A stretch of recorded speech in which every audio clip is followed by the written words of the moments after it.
Entonces vamos a regresar al análisis que estamos haciendo del rapto.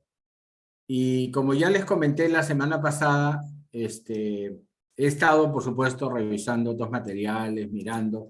Es un tema que está dando siempre vueltas en la cabeza de uno.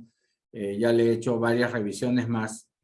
Y lo que quería hacerles notar es lo siguiente. Viendo ciertos debates del rapto en el Internet, la mayoría de las opiniones están mezcladas de Biblia, con teólogos, con comentarios, con doctrinas denominacionales. Quiero que noten que los argumentos que hemos presentado hasta ahora, los 9, han sido argumentos relacionados directamente con la Biblia. O sea, no hemos citado a fulano, a Mengano, Mengano dijo, Mengano entiende esto, o Mengano entiende aquello, no. Hemos directamente presentado los pasajes y hemos dicho, este pasaje dice esto, y por eso lo que enseñan los raptistas, para los que no están al tanto, raptista es todo aquel que cree que la iglesia va a ser arrebatada clandestinamente por el Señor antes de la gran tribulación, algo que no es bíblico, que no es doctrina bíblica y que al contrario es una mentira muy peligrosa porque la iglesia no se está preparando para el tiempo de mayor prueba de fe que va a tener, que es la gran tribulación. Y hemos repasado 9 argumentos, 9 argumentos hasta ahora, y estoy resistiendo la tentación de repasárselos los 9 otra vez, pero como el tiempo nos quedaría corto para poder terminar los 14 que tenemos, vamos a ir de frente. Solo quiero que considere que estamos viendo solamente Biblia. No estamos discutiendo doctrinas de iglesias, ni tampoco enseñanzas denominacionales. La verdad no nos interesan. Si algún comentarista dijo, algún teólogo opinó, etcétera, lo que él dijo no tiene ninguna importancia si no es una enseñanza de la Escritura. Y eso es lo que estamos viendo enseñanzas de la Escritura. Y vamos a mirar nuestro 10º pasaje contundente. Estos pasajes contundentes son una colección que tenemos especialmente diseñada para conversar y enseñar a raptistas acerca de esta falsa doctrina. Antes, hace algunos años, de todas maneras, antes de la pandemia, no había el sentido de urgencia que tenemos ahora, donde hemos visto que los países del mundo sí han metido la mano, que han impuesto medidas médicas, restricciones, carnés, vacunaciones, cuarentenas, en algunos lugares más leoninas que en otras, han permitido que toda la población reciba medicamentos completamente experimentales que no han sido ni estudiados ni comprobados a largo plazo en el efecto que puedan tener, y todo eso nos indica que el mundo está acelerando hacia el tiempo de la gran tribulación. Si usted tiene interés en esos temas, los viernes tenemos el Quiz Escatológico donde conversamos de esas señales y la profecía bíblica y ahí usted va a poder hacer la conexión por qué las cosas que pasan en el mundo tienen ese sentido de señalar nos estamos acercando al fin. Entonces, este 10º pasaje, Hechos 3, 19 al 21, y como le digo, usted puede bajar el bosquejo completo, ha sido actualizado día en la mañana, cada semana se revisa y se actualiza, y puede acompañarlo, puede revisarlo, puede compartirlo. Todos los materiales que se publican en las páginas abiertas de nuestra web son libres de compartir. No se impone ninguna restricción, ni derechos de autor, ni nada parecido. Y los videos también. Si usted mira un video en nuestra página web y hace clic, el video baja automáticamente. Están hechos para ser compartidos con toda facilidad. Entonces, nuestro Dios, el Todopoderoso, el Omnisciente, el Eterno, el Creador de los cielos y de la tierra, nunca improvisa. Improvisar solo tiene que hacer el que no conoce el futuro, el que no controla todas las cosas. Pero Dios no solo controla todo, sino ni siquiera está sujeto al tiempo. Él es eterno. Él vive fuera del tiempo. Para él no hay ni pasado, ni presente, ni futuro. y no es que algo le sorprende y dice, ups, esto no me lo imaginé, no era lo que yo tenía pensado y tiene que hacer algún tipo de cambio de rumbo, parche o corrección. No, nuestro Dios soberanamente gobierna y tiene un plan eterno. Y ese plan eterno es que el ser humano libremente le ame, crea en él y viva en comunión directa y personal con Dios. Ese es el plan. Y la Biblia tiene varios nombres para ese plan, y el nombre, digamos, que nos toca usar en este tiempo es el reino. El reino es cuando los fieles, los que creyeron en Jesús, se arrepintieron en su pecado, perseveraron hasta el fin, cuando los fieles estén viviendo en la Jerusalén celestial en la presencia de Jesús. Entonces, ese plan de Dios no ha cambiado. Es el mismo desde el día de la creación, cuando hizo a Adán y a Eva a su imagen, cuando estableció el jardín, que es el primer reino, el paraíso de Dios. Ahí él estaba el ser humano, él tenía comunión personal con el ser humano, como leemos en Génesis 3, salía a conversar con Adán y Eva en el fresco de la tarde, algo que suena súper bien, y algún día tendremos el privilegio de poder hablar en persona con Jesús si perseveramos hasta el fin.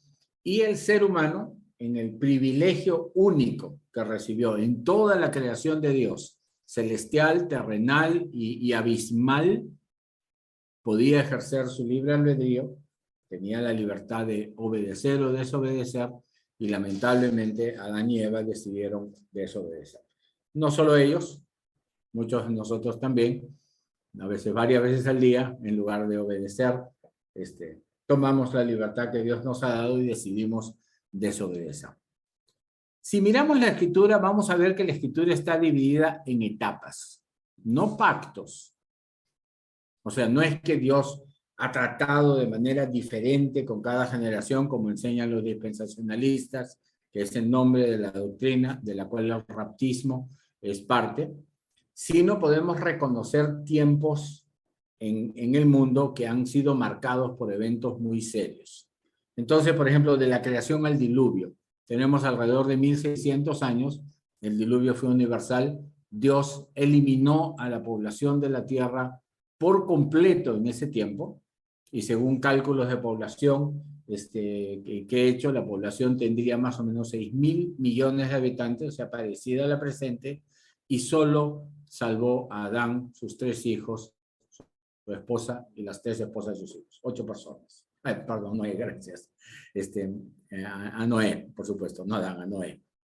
Luego tenemos la segunda parte. Noé sale del arca. El arco iris es la nueva señal de este nuevo inicio que Dios le permite al ser humano para su plan, el reino. Y desde Noé tenemos una rebeldía creciente en contra de Dios. Y esta rebeldía son los imperios mundiales, empezando con el imperio fundado por Nimrod. Y si uno mira los tiempos en que Abraham tuvo que salir de Ur en Caldea, está relacionado con la fundación de estos imperios y cómo estos imperios querían tener un nombre propio, separado de Dios. Y Dios escoge a Abraham, lo saca del imperio dominante de su tiempo, lo lleva a una tierra que él seleccionó, la tierra de Israel, la tierra prometida, y le hace una promesa. La promesa es: en ti, Abraham, serán benditas todas las familias de la tierra. En tu simiente, en tu descendiente van a ser benditas todas las familias de la tierra. Entonces quiero que noten, Dios continúa su plan. Y ahí Abraham tiene sus hijos, Isaac, Jacob, entran a Egipto, donde son esclavizados, y entra en la siguiente etapa, donde Dios levanta a Moisés para que desafíe a Faraón y pueda salir con todo el pueblo de Israel de Egipto. Y Moisés, con el poder de Dios y con la autoridad de Dios, desafía a Faraón, lo quebranta finalmente con señales y plagas y saca al pueblo de Dios. Ahora ya es una nación completa, la nación de Israel, una población de 2 a 3 millones de personas, y la lleva a la tierra prometida. Esta nueva etapa trae un ingrediente muy importante. Dios revela su voluntad. Los mandamientos, la ley, es en realidad Dios le expresa de manera extensa y clara al ser humano lo que debe hacer y lo que no debe hacer. Porque en nuestra conciencia tenemos facilidad en apagarla, en ignorarla, en torcerla. Entonces Dios lo puso todo por escrito. Y ahí nació la escritura y tenemos ese tiempo espectacular donde Dios a través de Moisés fue revelando todos los principios de lo que es su voluntad. De ahí tenemos la siguiente etapa, que es la llegada del pueblo después de que fue muy rebelde y pecó gravemente en el desierto a la tierra prometida. Entonces, quiero que noten, el tabernáculo de Dios estaba presente, la columna de fuego y humo, que era la presencia de Dios, estaba en medio del pueblo.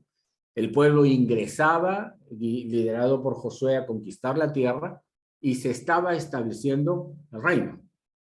El plan de Dios estaba aconteciendo.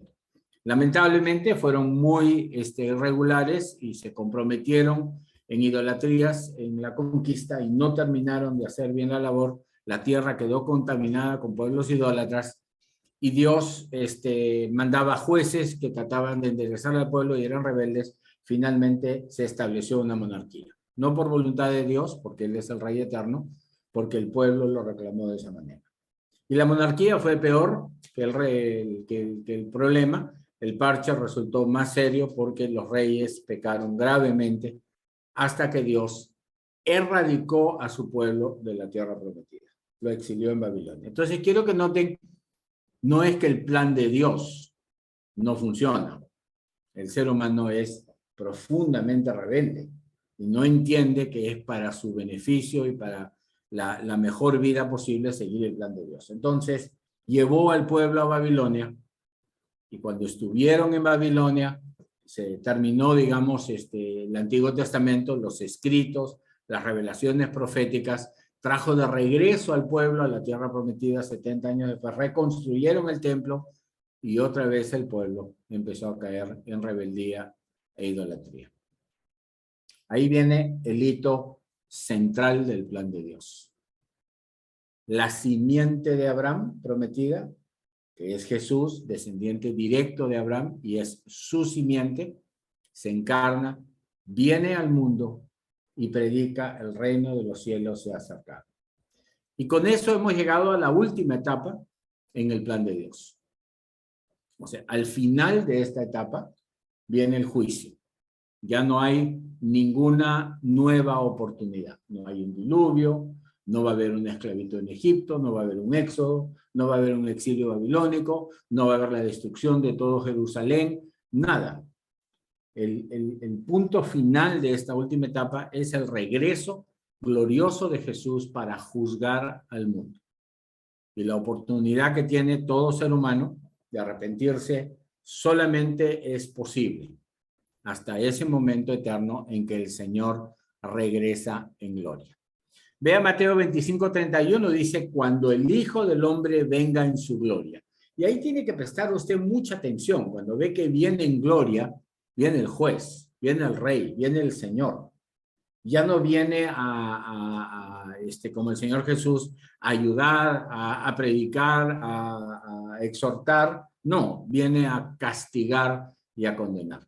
Los tiempos de paciencia de Dios terminan y viene el tiempo de la ira. Viene con todos sus ángeles, que van a ser los que van a limpiar la tierra de todos los malos, y entonces se sentará en su trono de gloria. Es final, es definitivo. Ya no hay mediador, ya no hay Adán, no hay Noé, no hay Abraham, no hay David. Es el Señor en su trono de gloria y la tierra va a ser purificada. Entonces nos encontramos en la última etapa. Y uno podría decir, bueno, eso es como un poco asustador. Pienso que sí, porque esta etapa termina en el juicio eterno. Pero esta última etapa se llama el año favorable del Señor. El tiempo propicio, el día agradable, el tiempo alegre.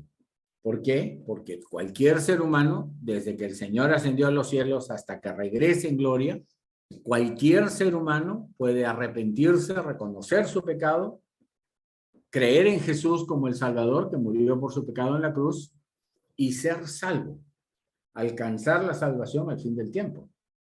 O sea, tiene la oportunidad durante todo este tiempo, desde la primera a la segunda venida de Jesús, de hacer las paces con Dios. Por eso se llama el día de salvación. Se llama el día agradable. ¿Cómo se llama el regreso glorioso de Jesús? El día de la ira. Entonces, ponga ese contraste, ¿no? Es como el plazo, le dan un plazo para que usted termine el trabajo, le dicen te doy hasta el viernes, y hasta el viernes usted tiene un plazo y se le ha extendido el plazo, pero cuando llega el viernes y el plazo se cumple, así era con mis alumnos del seminario, siempre venían a negociar, no le decía el viernes a la medianoche se cumple el plazo, si pasa un minuto de la medianoche, jalado, ¿no? Entonces viene el día de la ira.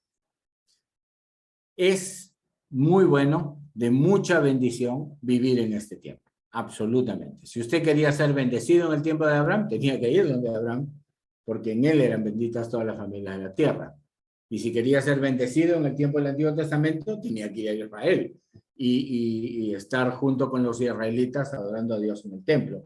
En este tiempo, en cualquier lugar, sin necesidad de templo ni sacerdocio, tenemos acceso directo a Dios a través del nombre de Jesús. Es un tiempo muy, muy bueno. Y ese tiempo lo inaugura Jesús en Nazaret, su ciudad donde creció, Lucas 4, 18 al 21, y lee al profeta Isaías en el capítulo 61 anunciando el inicio de este tiempo de gloria. Y dice, he venido para proclamar el año favorable del Señor, y comenzó a decirles, hoy se ha cumplido esta escritura que habéis oído. Imagínense a los que estaban en la sinagoga escuchándolo hablar a este vecino, porque había crecido en el lugar, que no sabían que era el Hijo de Dios, decir hoy, ahora, en este momento en que les hablo, se cumplió esta profecía, la muy esperada. Ahora Jesús lee la mitad del versículo, porque la segunda mitad es el día de la ira. Y quiero que noten, él interrumpe su lectura a la mitad, digamos, del versículo y no anuncia el día de la ira. Entonces, le recuerdo nuevamente, usted vive en el año favorable, en el tiempo de gracia. Usted vive en el tiempo en que puede encontrar perdón por sus pecados y salvación en Jesús. Y cuando este plazo se cumpla, viene el juicio. Y si usted piensa que Dios va, no sé, a dejarse convencer, va a recibir alguna coima, usted lo va a poder apalabrear o él va a entender su situación, que es especial, se equivoca completamente. Será como el diluvio, será como el exilio, será como la destrucción de Jerusalén cuando el Señor lanza el juicio, Sodoma y Gomorra, simplemente todos son condenados.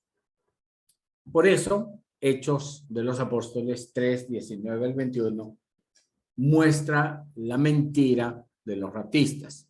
Por favor, lea conmigo. Dice el versículo 19, lo que les he estado hablando, arrepentíos y convertíos, un cambio de vida. Reconocer el pecado, arrepentirse y convertirse, un cambio de vida. Ya no vivir enemistado con Dios haciendo lo malo, sino en paz con Dios haciendo lo bueno. Para que vuestros pecados sean borrados, a fin de que tiempos de refrigerio, de refrescamiento, vengan de la presencia del Señor. Y ahora preste atención. Y Él envía a Jesús, el Cristo, designado de antemano para vosotros, a quien el cielo debe recibir hasta el día de la restauración de todas las cosas. Acerca de lo cual Dios habló por boca de sus santos profetas desde tiempos antiguos. Y quiero que noten, no necesitamos una pata de cabra para entender este versículo o un cerebro superdotado, es literal. El Señor fue recibido en el cielo, terminando su ministerio aquí en la tierra. ¿Hasta cuándo? Solo lea, hasta el día de la restauración de todas las cosas. ¿Qué enseñan los raptistas? Que el Señor va a venir antes de la restauración, escondidito atrás de una nube, como alguien que tiene vergüenza o quiere ocultar algo y va a llevarse a su iglesia secretamente. Que Dios no obra de esa manera. Dios no se intimida, no se esconde, no se deja de alguna manera mover por nadie y vendría, según ellos, antes de la restauración de todas las cosas. ¿Restauración de qué? De todo. Esta restauración es la restauración universal. puede que usted no conozca, pero la misma naturaleza, por el pecado del ser humano, está sometida, como dice Pablo en Romanos, a una esclavitud de corrupción. Y usted puede decir, pero este mundo que ha creado Dios así, perfecto, perfecto no es. Se contamina, consumimos los recursos, se daña, hay virus, bacterias, insectos, animales peligrosos, sitios feos. No podríamos decir que es un universo glorioso de un Dios todopoderoso, justamente porque el pecado del ser humano, a quien el Señor le encargó el planeta, ha ensuciado, ha corrompido, ha maltratado, ha destruido su pecado, ha dañado la naturaleza. Tanto es que hoy en día, cuando se quiere preservar un poco de naturaleza, ¿qué se hace? Se lo declara parque natural y se prohíbe el acceso del ser humano. O sea, la naturaleza no necesita nada, solo necesita que el ser humano no esté por ahí, porque si viene va a botar la basura, va a ensuciar, va a empezar a destruir, va a malograr todo lo que toca. Entonces, toda la naturaleza está sometida a esta corrupción, y cuando el Señor regrese en gloria, como va a retirar el pecado del mundo, como va a condenar a todos los que cometen pecado, y Él va a gobernar en persona como Rey eterno, el mundo entero va a ser restaurado. Es más, si usted lee con cuidado capítulos en Ezequiel, puede ver cómo Él sanará las aguas, limpiará las aguas y va a repoblar la tierra con todo lo que el ser humano ha destruido. Ve el versículo 21 de Romanos 8, la creación misma será también liberada de la esclavitud de la corrupción a la libertad de la gloria de los hijos de Dios. Ya no está sometida al pecado y la corrupción del ser humano. No, está bajo la gloria de los hijos de Dios, aquellos que cuando venga el Señor formen parte de su reino. Entonces, ¿cuándo regresa Jesús? Cuando todo sea restaurado. Imaginémonos la verdad del rapto. El Señor Jesús viene escondido, rapta a su iglesia, ¿está todo restaurado? No. ¿Va a ser el tiempo más caótico de la historia? Sí. ¿Con el mayor daño al planeta? Absolutamente. ¿Con la mayor corrupción y el mayor pecado? Sin ninguna duda. El anticristo en persona va a hacer todo lo indeciblemente maligno y malévolo en ese tiempo. Entonces, ¿qué hacen los raptistas con estos pasajes? Nada, los ignoran. O sea, ellos tienen un plumón negro de todos los versículos que no encajan muy bien en su doctrina, simplemente no los leen. Y como yo ya les he comentado, alguna vez he hablado con algún pastor, un teólogo raptista, y no quieren escuchar. Me dicen, no, no me hable de ese tema. O sea, ni siquiera quieren enterarse de aquellas cosas que la palabra les podría decir que ellos necesitan saber. Pedro, el principal de los apóstoles, él mismo está anunciando en la prédica que hemos leído de Hechos 3, que el Señor regresa cuando todo vaya a ser restaurado. ¿Cuándo fue restaurada toda la tierra por última vez? En el diluvio, ¿no? Le dio la baldeada del siglo.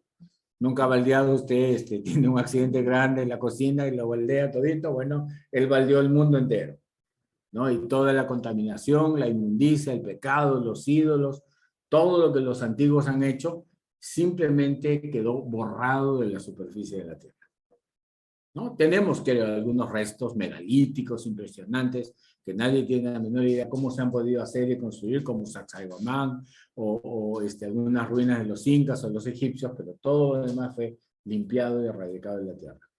Esta vez no va a ser una baldeada. Esta vez va a venir equipo pesado, van a tumbar la casa y la van a reconstruir.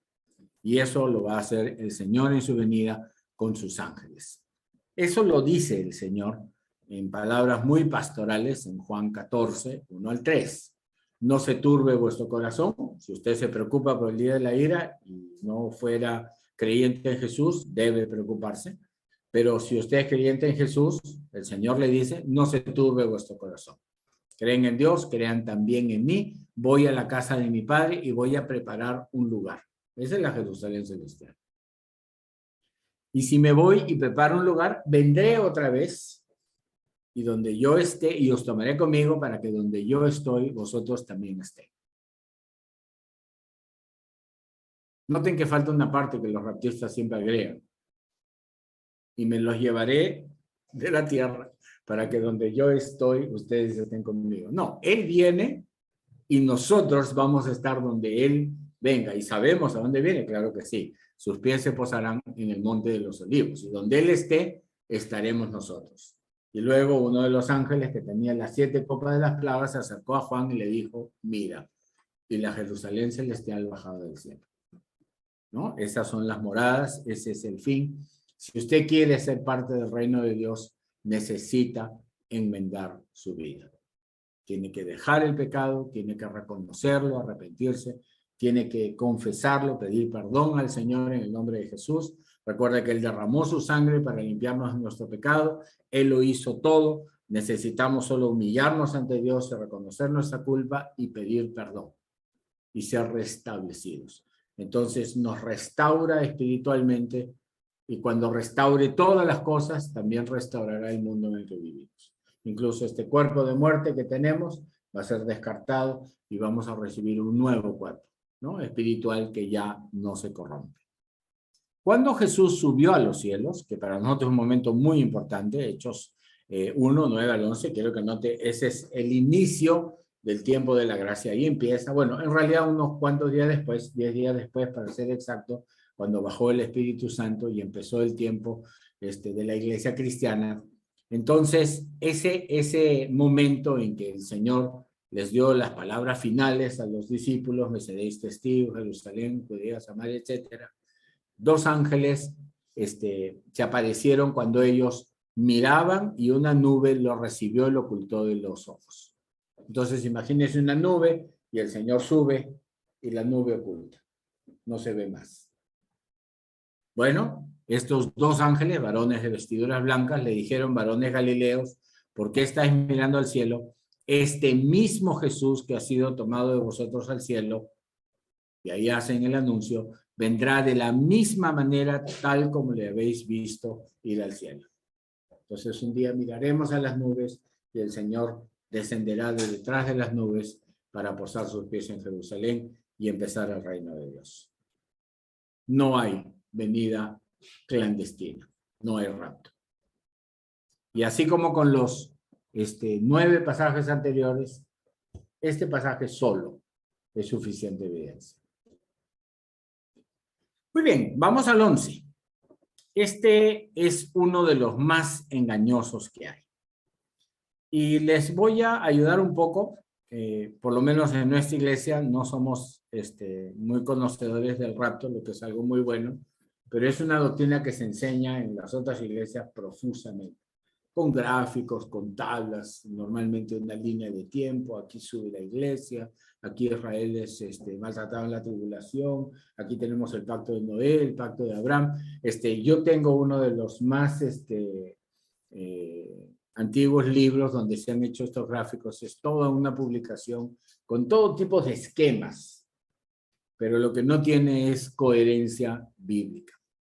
Y cuando usted va a una iglesia raptista, le van a repetir, si no cada domingo, por lo menos regularmente, el Señor puede venir en cualquier momento. O sea, esté preparado, de repente viene hoy, a lo mejor viene en la tardecita, esta noche mientras está durmiendo, mañana temprano, y lo tienen frito con ese anuncio. Ya nosotros analizamos ese tema cuando vimos 2 Tesalonicenses en pasajes anteriores, capítulo 2, versículos 1 al 3, no vendrá sin que primero venga la apostasía. Entonces, nadie puede decirle, el Señor puede llegar en cualquier momento. Su muerte sí, esa puede llegar. Usted cruza la calle, lo chapa la combi y ahí va de frente al día de la ira. Todo el que muere va de frente al día de la ira. Si muere sin Cristo, será condenado. Si muere con Cristo, será resucitado y entrará con el Señor en la reina. Los muertos en Cristo se levantarán primero, luego los que estén vivos son transformados juntos a encontrar al Señor en el aire y descender con Él para establecer el reino de Dios en Jerusalén. Muy bien. ¿Qué es lo que dice 1 Tesalonicenses 5, 2 al 4? Bueno, dice que este día va a sorprender como ladrón en la noche. Yo quisiera darles una ilustración. la saco del mismo texto, no la invento yo. Varias de las hermanas en esta iglesia han dado luz. Y el embarazo es algo más o menos programático. En promedio 9 meses, se puede calcular, la barriga va creciendo, los síntomas van siendo evidentes. O sea, cualquier mujer que está embarazada sabe que va a llegar el parto, incluso en algunos momentos los médicos le calculan y dice va a nacer entre tal día y tal día.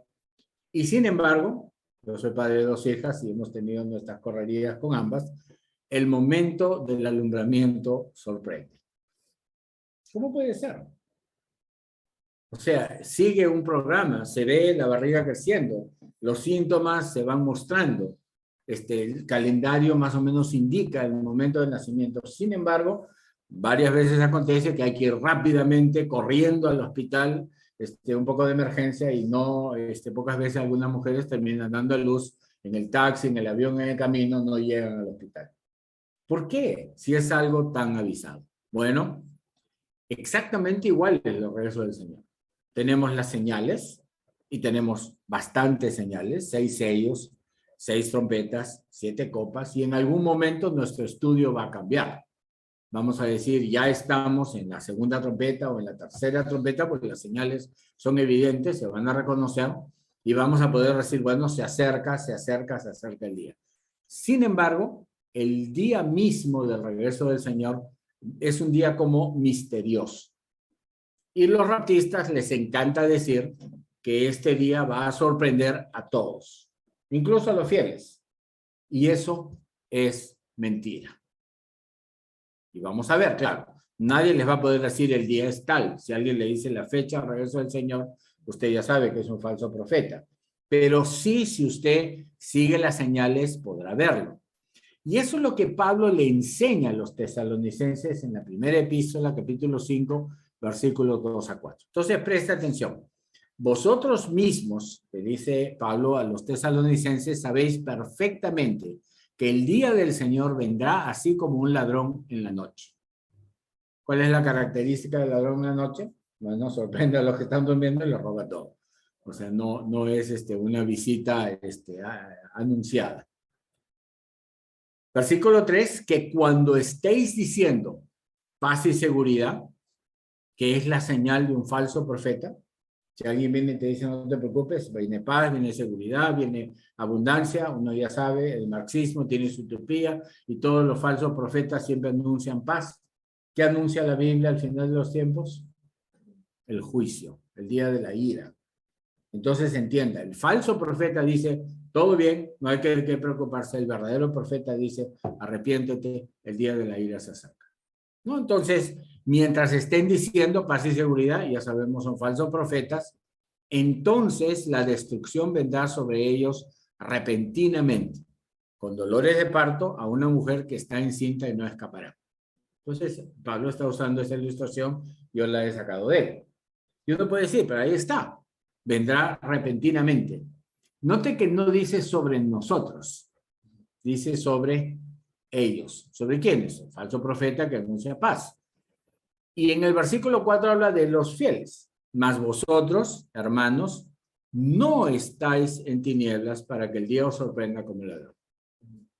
Ese versículo no lo comparten los raptistas. O sea, hasta el 3 lo leen todo el tiempo. Y el 4 no lo leen jamás. ¿Qué dice el versículo 4? Que la venida del Señor no sorprenderá a un fiel. No lo va a sorprender. Y como ya les comenté en los otros casos, tienen siempre unas definiciones del idioma original en griego, que es el que interesa, de vez en cuando hasta es necesario corregir alguna palabra de la traducción. No estamos en tinieblas. No nos va a sorprender como ladrón. No lo va a hacer si es que estamos prestando atención. Justamente Pablo le está diciendo a los tesalonicenses, tienen que estar atentos. ¿Qué es lo que hacemos? Como se habrán dado cuenta, en nuestra iglesia tenemos mucho interés en entender qué está pasando, en qué tiempo estamos. Entonces, es necesario notar que la sorpresa final viene para los incrédulos y para los ignorantes de la palabra de Dios, o sea, para los raptistas.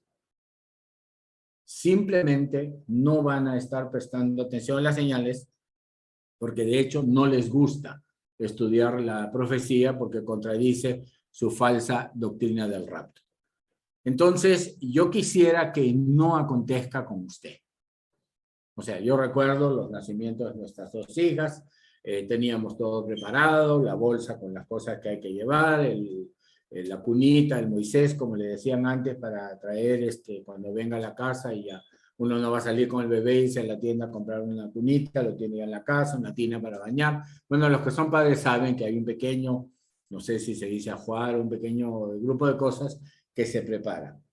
Sin embargo, mi hija nació, la mayor, el 2 de enero, y la bolsa se rompió en la madrugada. Habíamos tenido una reunión de la iglesia por el Año Nuevo, con Biblia, meditación, pavo y desayuno con chocolate. Los habíamos atendido en nuestra casa desde las 8 de la noche hasta las 10 de la mañana, 8 de la mañana.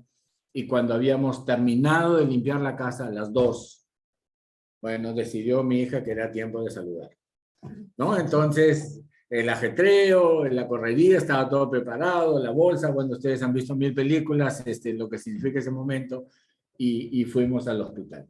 Entonces, ¿estábamos preparados? Sí. ¿Teníamos todo listo? Sí. Médico, hospital, cuarto, dónde va a dar la luz, todo. Sí. ¿Nos sorprendió? Sí, yo ya me había acostado. O sea, no habíamos dormido toda la noche. Yo ya estaba echado y bueno, Katy, que estaba terminando las cosas, me dijo, se rompió la fuente. ¿No? Entonces, tuvimos que salir. Y nuestra hija nació en la mañana del día siguiente, sí se demoró un poquito en el hospital. Entonces, el día del Señor va a ser igual. Nosotros estamos velando y preparados, tenemos todo listo. Entendemos el tema del anticristo, entendemos el tema de las señales, sellos, copas, lo tenemos todo mapeado, sabemos lo que está pasando. Sin embargo, el día del Señor nos va a sorprender, pero agradablemente. Como dice Lucas, cuando veáis que todas estas cosas acontecen, capítulo 21, erguíos, levantad vuestra cabeza, la salvación está cerca. Entonces, no es cierto que el ladrón viene para el creyente, el fiel que está alerta. Lucas 21, estad alerta, que vuestro corazón no se cargue con disipación y embriaguez, con preocupaciones. Y aquel día venga súbitamente sobre vosotros como un lazo. ¿Qué pasa cuando uno no está preparado? Tiene problemas. Usted tiene que tener alguna preparación para una circunstancia y no está preparado, como ir a clases en la tarea, entonces viene el jalado. Uno tiene que estar preparado. Y Apocalipsis dice, no es 3.3, no, sí, 3.3, correcto. 1.3 viene más abajo. Acuérdate pues de lo que has recibido y oído, le dice a la iglesia de Sardis, arrepiéntete, guárdalo, o sea, vigílalo y arrepiéntete. Por tanto, si no velas, vendré como ladrón y no sabrás a qué hora vendré. ¿En qué circunstancias? Si no velas. Entonces entiendan que lo que los raptistas enseñan es mentira y es falso. Les dejo con Mateo 24 y hasta Apocalipsis 3. Vean que he hecho una corrección en la traducción. Guardar viene de tereo, que significa mirar de cerca. Y la palabra más correcta en castellano es vigilar, ¿no? Visión estereoscópica, tereo, de ahí viene, del griego. Mirar de cerca, continuar, vigilar. Guardar tiene más bien el sentido de memorizar en la Biblia. En este caso, tiene el sentido de velar. Mateo 24, palabras del Señor Jesús. Nos dice, velad, no sabéis en qué día vuestro Señor viene. Comprended esto. Si el dueño de casa hubiera sabido a qué hora iba a entrar el ladrón, bueno, hubiera estado alerta y no hubiera permitido que le robara. Por eso también vosotros estad preparados, porque la hora que no pensáis vendrá el Hijo del Hombre.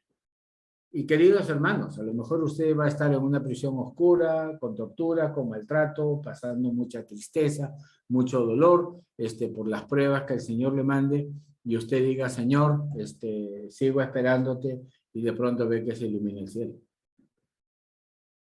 Entonces va a ser transformado, va a ser arrebatado en el aire, y el Señor le va a dar a usted ese alivio, esa paz que nos ha prometido. Estad preparados. Muy bien, 12. Las bodas del Cordero.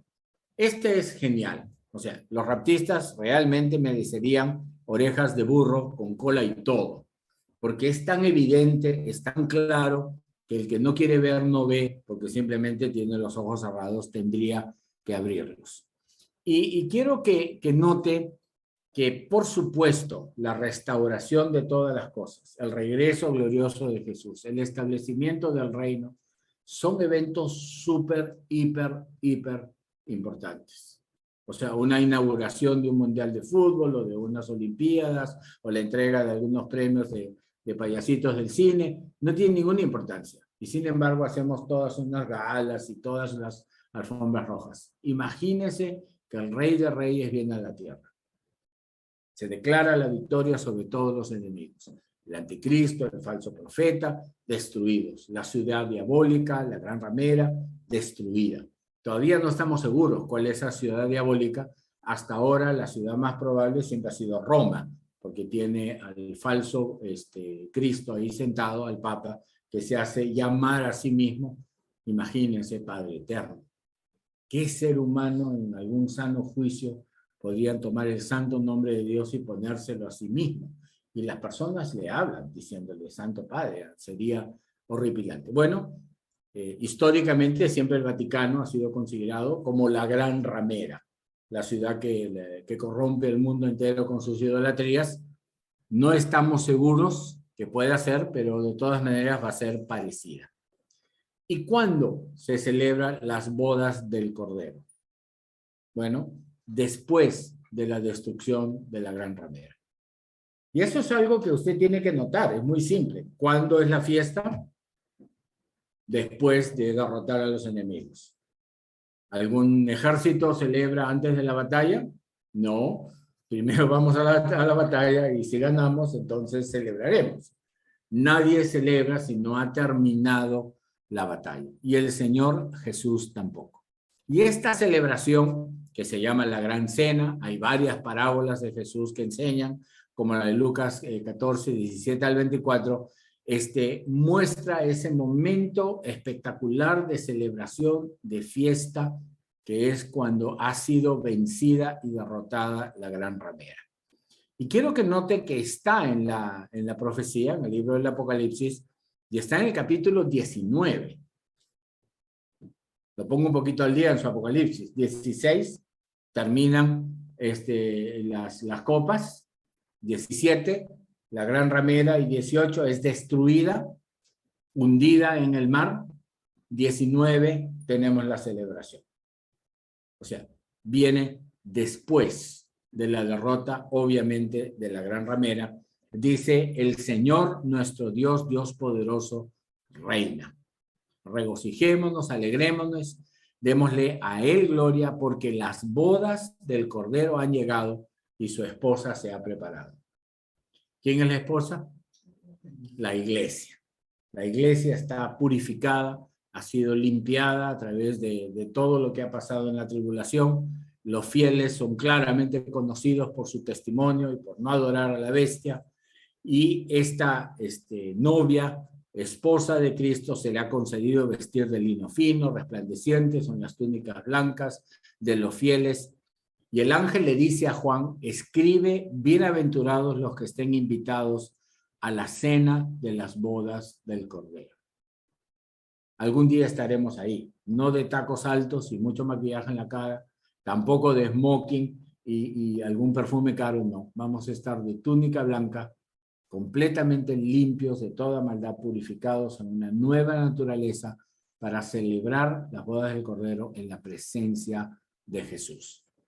La gran celebración. Y me dijo, estas palabras verdaderas son verdaderas de Dios. Entonces, ¿qué hacen los raptistas? Los raptistas dicen que las bodas del Cordero son antes de la victoria final. O sea, la iglesia es arrebatada antes del tiempo de la gran tribulación. ¿Y arrebatada dónde? Al cielo. ¿Y para qué? Bueno, ellos dicen para las bodas del Cordero. O sea, yo lo noto insensible, falto de cualquier sentido de lo más básico del ser humano. O sea, el Señor Jesús va a estar celebrando una fiesta en los cielos, mientras el anticristo está reinando en la tierra y destruyendo a los santos, erigiendo imágenes, blasfemando el nombre de Dios y trayendo el mayor tiempo de pecado en el mundo. O sea, mientras acá en la tierra hay gran tribulación, toda la inmundicia del anticristo, en ese momento van a ser las celebraciones gloriosas en los cielos. Imposible. No sé si me entienden. Es imposible. No tiene ningún sentido. Bueno, pensemos en Egipto. ¿Hubo plagas? Sí. ¿Murieron los primogénitos? Sí. ¿Murieron los fieles? No. Cuando derrotaron a Faraón y lo quebrantaron, esa celebración acontecía en esa derrota. Israel salía en gloria. Entonces, el día de la ira va a derrotar, a destruir a todos los pecadores. ¿Y qué pasa con los fieles? Entran a las bodas del Cordero. No hay celebración anticipada. Entonces, les recuerdo Juan 17:5, que es como el lema central. Yo ruego por ellos, no por el mundo, por los que me has mandado, porque son tuyos. ¿Y por qué intercede? Porque las bodas del Cordero vienen al final, después de todas las pruebas. No vienen antes de las pruebas. ¿Quiere usted tomar parte en esa celebración, ser salvo por la vida eterna? Tiene que perseverar hasta el fin. Resistir sin que su fe falle ni se quebrante. Y por eso el Señor, hasta la restauración final de todas las cosas, está en los cielos, sentado a la diestra del Padre, intercediendo por los fieles. Vive perpetuamente para interceder por ellos. ¿Por qué intercede? Él nos podía salvar, porque tenemos todavía libre albedrío. Podemos tomar decisiones muy necias todavía, como por ejemplo negar al Señor, recibir la marca de la bestia, meternos en alguna idolatría o simplemente olvidarnos de las cosas de Dios y vivir disfrutando de los placeres del mundo. El Señor está intercediendo por nosotros y me hace sentir muy bien. O sea, el Señor ora, pide, clama por mí para que mi fe no falle. Y ahora nuestra fe no es probada de manera muy grande, más o menos nos la llevamos fácil, pero vendrán tiempos en que esa intercesión va a ser fundamental. Entonces, el momento de la celebración es cuando el juicio de Dios ha llegado. Y si usted lee el capítulo 19, se va a sorprender, porque tiene la proclamación de las bodas del Cordero, pero el Señor todavía no ha tocado tierra, ha sido anunciado. Y Él baja con la espada desenvainada y va a destruir a todos los pecadores del mundo. O sea, viene el gran momento de la restauración. ¿Cuándo se van a celebrar las bodas del Cordero? Cuando Él reine en la tierra. ¿Dónde? En la Jerusalén celestial. La Escritura tiene perfecta coherencia. Los raptistas le meten serrucho, hacha, machete, cuchilla, borrador, tijera, lo que pueden para encajarla en su doctrina. Y la verdad no sé por qué. No sé qué ganan anunciando un arrebatamiento de la iglesia anticipado. Es un horror antiguo y ellos tercamente persisten en ese horror. No se los puedo explicar porque no tiene ningún sentido. Uno solo de estos versículos que hemos compartido es suficiente. Y si uno choca con un versículo y dice, wow, yo pensaba esto y la Biblia ahora parece que dice esto otro, uno cambia. Uno se sujeta a la Escritura, no acepta enseñanzas ni doctrinas de hombres. Entonces, cuando llegó la hora, se sentó a la mesa con los apóstoles y dice, intensamente he deseado comer esta Pascua con vosotros. Jesús está justo un día antes de ser crucificado, antes de padecer. Y ahora presta atención a lo que dice en el 16, Lucas 22, porque os digo que nunca más volveré a comerla hasta que se cumpla en el reino de Dios. Note, podría haber tomado este pasaje como el pasaje número 14, o 15, o 16. Dígame, ¿cuándo va el Señor volver a celebrar la Pascua, que es como la fiesta de liberación? Cuando se cumpla en el reino. Si la iglesia raptada está en el cielo y el anticristo está haciendo todo tipo de maldades en la tierra, él estaría comiendo arriba celebrando, no, él ha dicho hasta que se cumpla en el reino. Mientras el reino no haya sido establecido en la tierra, el Señor no estará celebrando, comiendo Pascua, que es la celebración de la liberación. Entonces, quiero que consideren Apocalipsis 17. Pelearán contra el Cordero, la bestia, todos los reyes, la gran ramera, y el Cordero los vencerá. Él es el Señor de señores, Rey de reyes, y los que están con él son llamados escogidos y fieles. Victoria sobre la gran ramera, regreso del Señor al mundo, bodas del Cordero. Perfectamente coherente. Se celebra al final de la victoria, no antes. Muy bien. No le voy en lo que viene, a pasar todo. Pero decidí poner en algún lugar un poquito de información histórica del origen de esta falsa doctrina del rapto. Y quiero que noten, no lo estoy redactando yo, estoy citando Wikipedia, y usted puede leer ahí la definición, donde ya les mencioné hay varias cosas distintivas. Uno, las dispensaciones. Dios salva de distinta manera a lo largo de la historia, de esta forma no funcionó, de la otra tampoco funcionó, probaremos esta tercera, tampoco funciona, o sea, es un Dios parche, un plomero de pésima capacidad profesional que arregla y se rompe, y arregla y se rompe, y prueba una cosa y otra. De ninguna manera. Segundo, la separación de Israel y la iglesia. Ya estudiamos un poco más atrás, no, es un solo pueblo, un solo Señor, una sola esposa del Cordero, una sola cabeza. Y la tercera, el rapto. El rapto es esa enseñanza. ¿Dónde surge? En 1830. ¿Quién es el nefasto que produce esta falsa doctrina? No es la Biblia, es John Nelson Darby. Y yo siempre digo, Darwin corrompió con su evolución y Darby corrompió con su dispensacionalismo. O sea, tenemos a dos Dars ahí engañando y confundiendo al mundo. Y quiero que noten, me pareció singular, quise mostrar los pactos que ellos hablan, las dispensaciones, y dice que la doctrina hay 7, eso lo tengo de Wikipedia, pero cuando yo listo los 7 hay 8. O sea, ni siquiera ellos mismos en su página editada pueden poner la era de la inocencia, de la conciencia, gobierno humano. Dígame, ¿cuándo encomendó a los gobiernos traer el reino de Dios, traer justicia moral? ¿Cuándo? En el tiempo de Noé, Abraham, esos son los imperios apóstatas. Es Nimrod. Cuando habla de los imperios de Daniel, enemigos que van a ser destruidos en la venida de Jesús, habla de ese tiempo. O sea, no entienden nada, no comprenden nada, no miran. Y ahora quiero que note, la gracia termina y luego viene el juicio.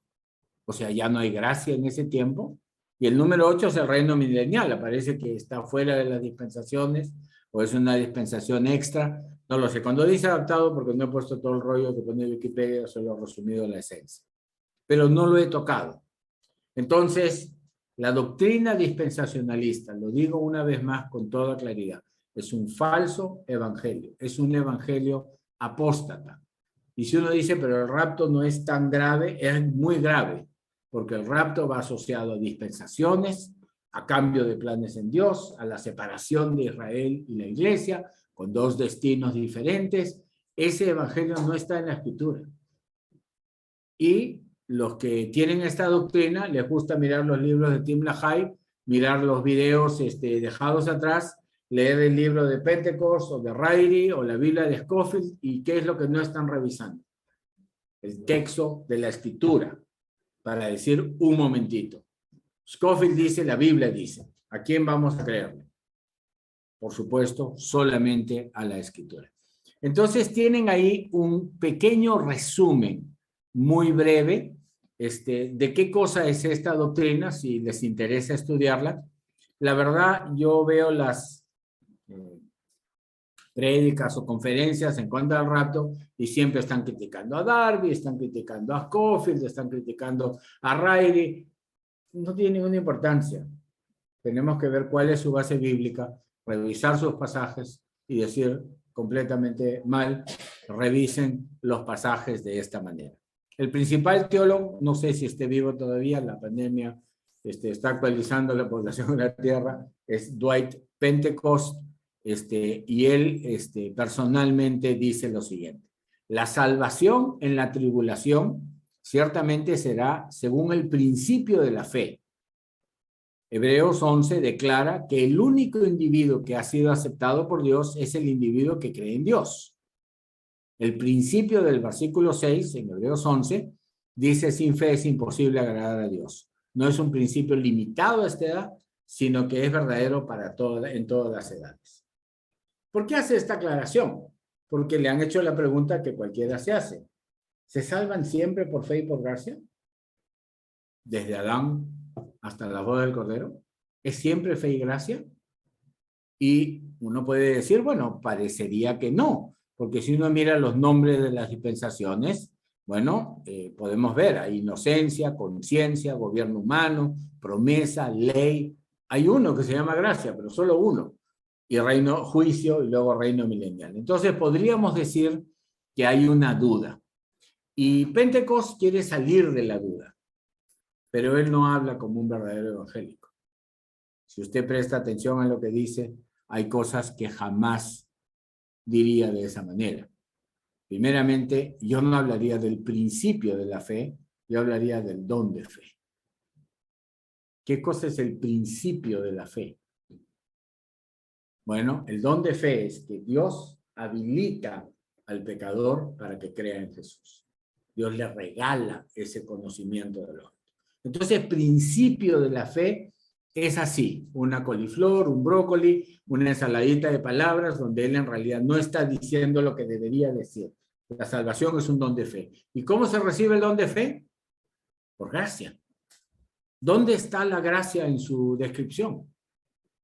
El tema principal es la gracia. Todos los hombres pecaron, están destituidos de la gloria de Dios. Nadie se salva por esfuerzo propio. Nadie se salva porque tiene un buen gobierno y pone buenas leyes. Nadie se salva en el juicio. ¿Qué es lo que salva? La gracia, la misericordia de Dios, que le da el don de fe, que le permite creer en Jesús y creyendo en Jesús encontrar la reconciliación con Dios y el perdón de sus pecados. Y luego pone algo increíble: creer en Dios. Cuando yo leo eso, inmediatamente pienso en Santiago. Los demonios creen en Dios y tiemblan. O sea, creen en Dios. ¿En Dios quién no cree? Hasta los ateístas creen en algo así como Dios. No es creer en Dios lo que salva, es creer en Jesús. No hay otro nombre dado a los hombres en que podamos ser salvos. Es en el nombre de Jesús que hay que creer.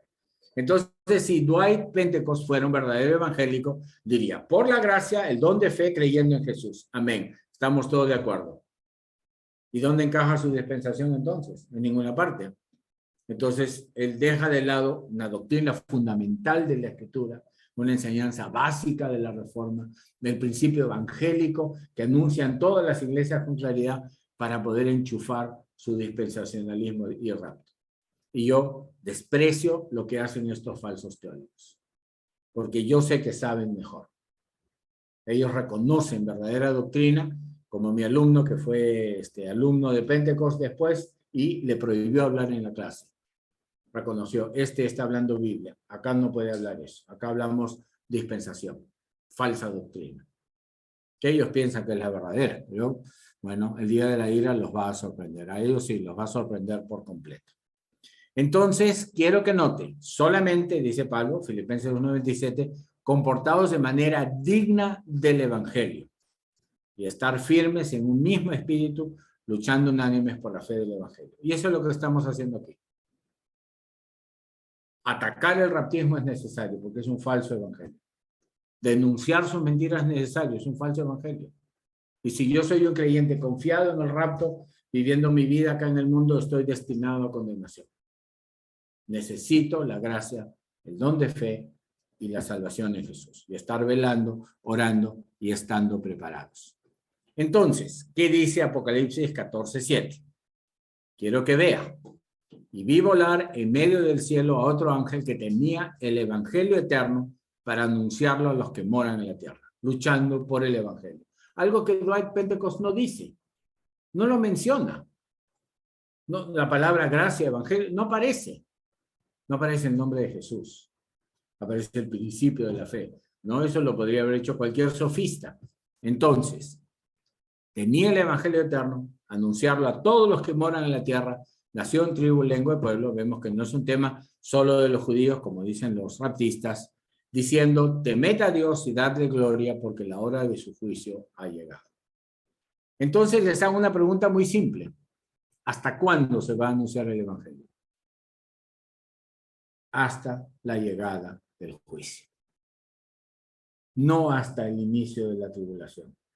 No hasta que la iglesia sea raptada, supuestamente llevada a los cielos. No, el evangelio se va a anunciar hasta la hora de su juicio.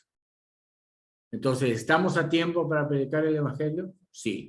Si el anticristo está reinando donde quiera que reine, en su Jerusalén terrenal, ¿estamos a tiempo para anunciar el evangelio? Por supuesto que sí.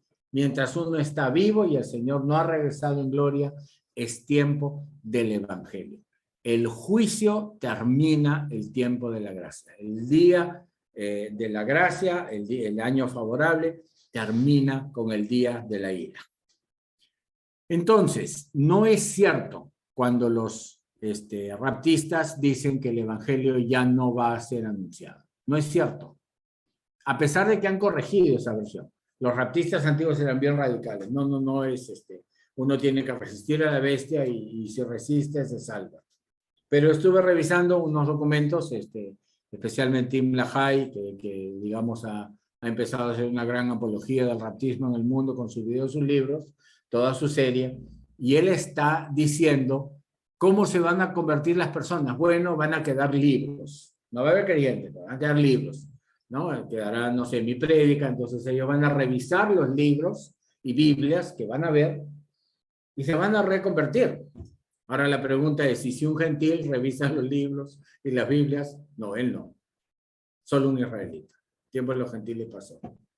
¿Qué tonterías son esas? Y así lo dice, porque le preguntan en un chat que estuve revisando, ¿cómo se salvan?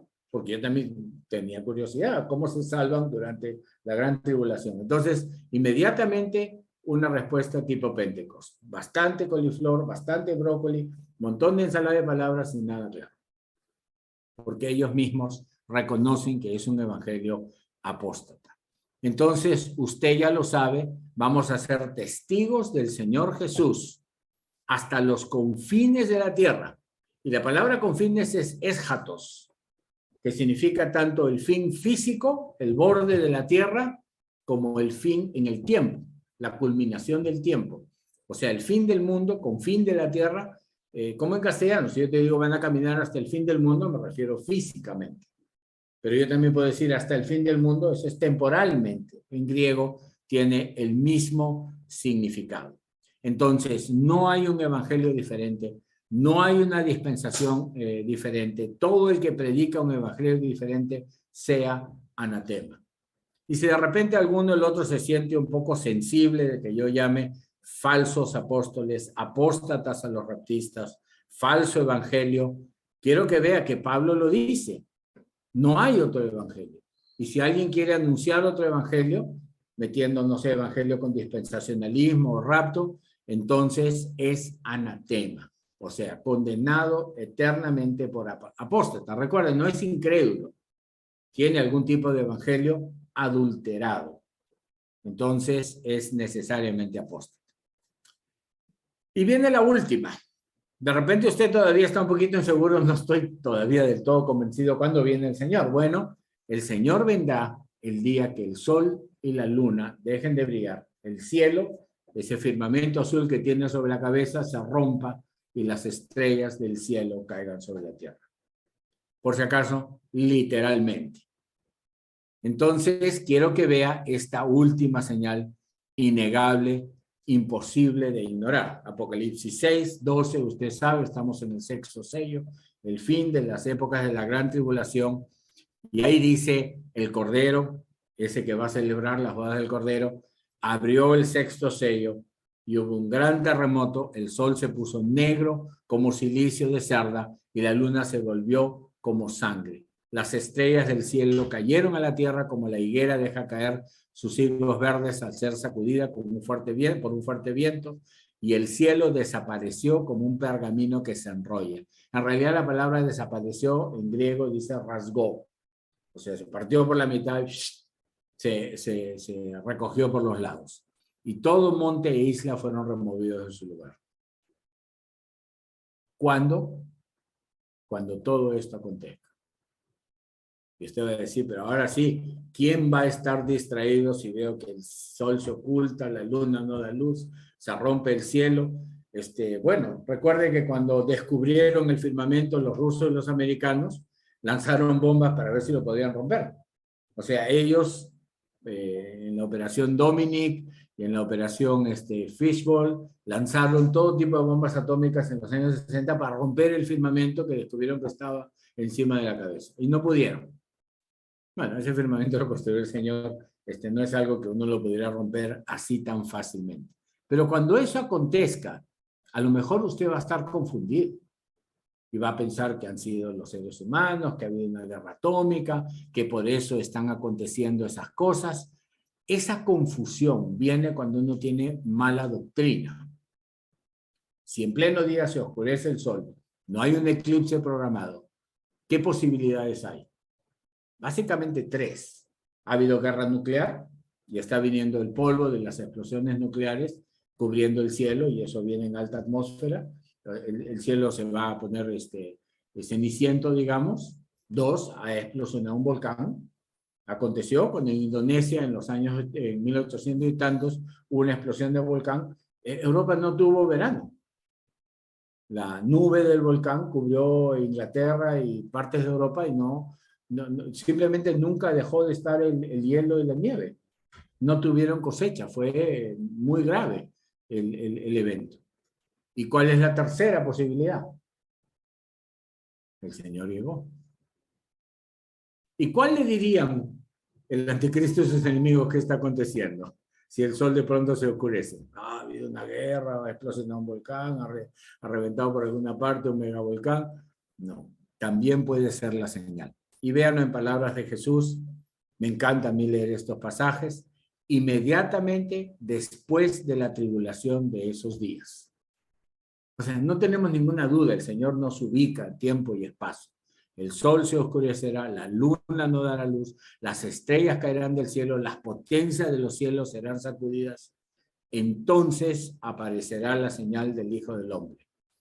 Todas las tribus de la tierra harán duelo, verán al Hijo del Hombre que viene sobre las nubes del cielo con poder y gran gloria. Y él enviará a sus ángeles con una gran trompeta, y reunirán a sus escogidos de los 4 vientos, desde un extremo del cielo hasta el otro. Preste atención. ¿Cuándo? Después de la tribulación. ¿Qué pasará? Señales cósmicas, así se llaman. Y esas señales cósmicas, ¿qué muestran? La venida del Hijo del Hombre. ¿Y la venida del Hijo del Hombre qué significa? Que somos arrebatados a su presencia, llevados para las bodas del Cordero, y todos los demás van al juicio de Dios y la tierra es restaurada. Un mensaje bíblico completo, lo hemos visto en multitud de pasajes, lo hemos revisado aquí, lo hemos revisado allá. No hay manera, de ninguna forma, para que el que conoce la Escritura pueda ser engañado. Si me dicen, ya llegó el día final, yo salgo y miro y veo el cielo azul, ¿qué debo decir?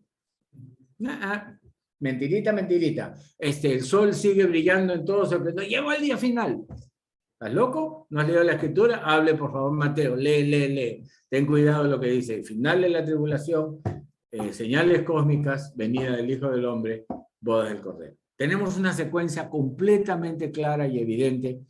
Y yo sé que muchos de los que visitan o vienen últimamente a nuestra iglesia saben que no somos raptistas, pero nunca les habíamos dado esta enseñanza completa en 3 domingos, contundente. Y recuerden, son 21 pasajes, de los cuales hemos limitado a 14 para que no desfallezcan en el camino como los que escuchaban al Señor y no resistan.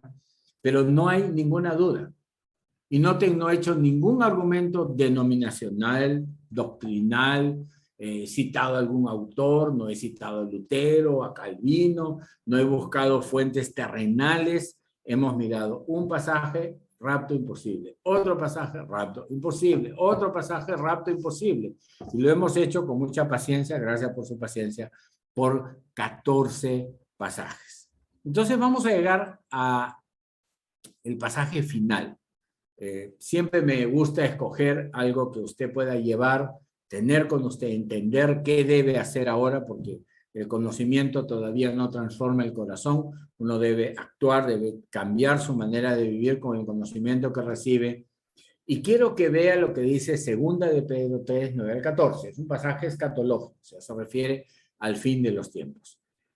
El Señor no se tarda en cumplir su promesa, según algunos entienden la tardanza. Noten que ya había disputadores en el tiempo de Pedro, sino que es paciente para con vosotros, no queriendo que nadie perezca, sino que todos vengan al arrepentimiento. Cada día de vida que el Señor le da es la paciencia de Dios para que usted se arrepienta. Cada día. En algunos la paciencia dura poco, mueren jóvenes, en otros dura un montón, y uno a veces dice, pero ¿cómo este hombre es tan malo y vive tanto tiempo? Dios tiene mucha paciencia, pero llega el momento en que esa paciencia termina. Igual es con la historia del mundo, la paciencia de Dios. Desde la creación de Adán y Eva, por todas las etapas que hemos pasado, y va a llegar el día en que esa paciencia termine. ¿Por qué Dios está teniendo paciencia? Para que los pecadores se arrepientan. Para que todos los que no han hecho las paces con Dios, por medio de Jesús, puedan hacer las paces. Vamos al versículo 10. Pero el día del Señor vendrá como ladrón. Esto lo dice Pedro, no Pablo. En el cual los cielos pasarán con gran estruendo y los elementos serán destruidos con fuego intenso y la tierra y las obras que hay en ellas serán quemadas. Viene el juicio sobre este mundo de pecado. Puesto que todas estas cosas han de ser destruidas de esta manera, o sea, apoteósica, con las señales cósmicas y la venida del Señor, Pedro reflexiona, no es una pregunta, reflexiona, ¿qué clase de persona no debéis ser vosotros en santa conducta y en piedad? Esperando y apresurando la venida del día de Dios, en el cual los cielos serán destruidos por fuego y los elementos se fundirán con intenso calor.